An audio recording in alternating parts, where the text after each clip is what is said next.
The psychology of money అనే బుక్లో ఈరోజు ఒక అద్భుతమైన లైన్ చదివాను. Getting rich is easy but staying rich is not easy. అంటే ధనవంతుడు అవ్వడం చాలా ఈజీ, కానీ జీవితాంతం ధనవంతుడిగా ఉండడం చాలా కష్టం.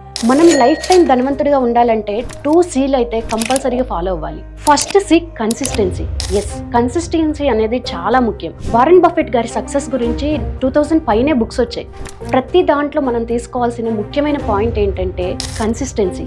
తన సక్సెస్కి కారణం కన్సిస్టెన్సీ. సో కన్సిస్టెన్సీ అనేది మేజర్ రోల్ ఉంటుంది మన లైఫ్లో. Next C confidence. Yes, confidence అనేది చాలా ఇంపార్టెంట్.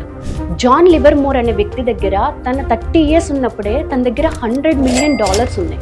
1929లో స్టాక్ మార్కెట్ క్రాష్ అయినప్పుడు అందరికీ నష్టం వచ్చింది, కానీ అతనికి ఒక్కడికే హ్యూజ్ ప్రాఫిట్స్ వచ్చినాయి. ఆ ప్రాఫిట్స్ చూసుకొని అతని కాన్ఫిడెన్స్ దాటేసి ఓవర్ కాన్ఫిడెన్స్తో ఇష్టం వచ్చిన చోట ఇన్వెస్ట్మెంట్ చేసి ఆ నష్టాలు భరించే శక్తి లేక నెక్స్ట్ 2 yearsలోనే అతను సూసైడ్ చేసుకున్నాడు. అందుకే అంటారు జీవితంలో ఎంత ఎదిగినా ఒదిగి ఉండాలి.